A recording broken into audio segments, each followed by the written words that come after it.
Sumathi Shatakam starring by Amardeep Chowdary, Shailin Chowdary, Mirchi Kiran, JDV Prasad. Directed by Pradeep and MM Naidu. Movie was comedy and romance. సినిమా గురించి చెప్పాలంటే very nice, not bad.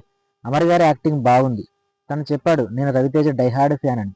కొన్ని సీన్లలో తనని చూస్తే నిజంగా నాకు రవితేజ గారే కనిపించారు. రవితేజ లాగానే యాక్టింగ్ చేశారు. నిజంగా మనం ఒక మనిషిని అభిమానిస్తే తనలాగే ఉండాలని అనుకుంటాం, తనని ఆదర్శంగా తీసుకుంటాం. సో అలాగే అమర్ గారు కూడా రవితేజ గారిని ఆదర్శంగా తీసుకొని సీరియల్స్ నుంచి సినిమాల్లోకి ఒక అడుగు ముందుకు వేశారు.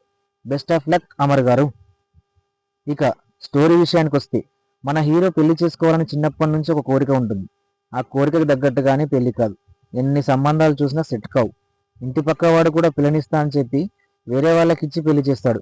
సో మనోడు చాలా డిప్రెషన్కి వెళ్ళిపోతాడు. ఊళ్ళో కిరాణా కొట్టు నడిపిస్తూ ఉంటాడు. అలాంటి సమయంలో మనోడికి హీరోయిన్ కనిపిస్తుంది, నచ్చుతుంది. పెళ్లి చేసుకోవడానికి ఏదేవో తంటాలు పడుతుంటాడు. హీరోయిన్ది పక్క ఊరు, ఆమె అంగన్వాడీ టీచర్. కానీ అమ్మాయికి అమ్మవారు పుంటుంది. సో ఆ ఊరి వాళ్ళు, ఈవిడ మా దేవత, తనకు మేము పెళ్లి చేయము అని హీరో ఊరి వాళ్ళతో గొడవ పెట్టుకుంటారు. మనోడు వినడు. నేను ఆ అమ్మవారి సాక్షిగా పెళ్లి చేసుకుంటానని మొండి పట్టు పడతాడు.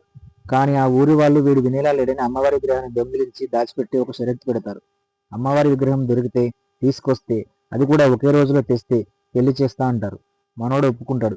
ఆ తర్వాత ఏం జరిగింది అనేది తెరపైనే చూడాలి. డైరెక్టర్ గారు కథని బాగా రాసుకొచ్చారు. స్క్రీన్ ప్లే చాలా బాగుంది. పాటలు ఇంకా బాగున్నాయి. ఆ పల్లెటూరి వాతావరణం, సాంగ్స్, లొకేషన్స్ చాలా బాగున్నాయి.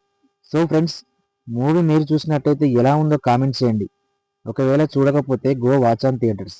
మూవీ అయితే నాకైతే చాలా బాగా నచ్చింది. మీరు కూడా ఒకసారి చూసేయండి.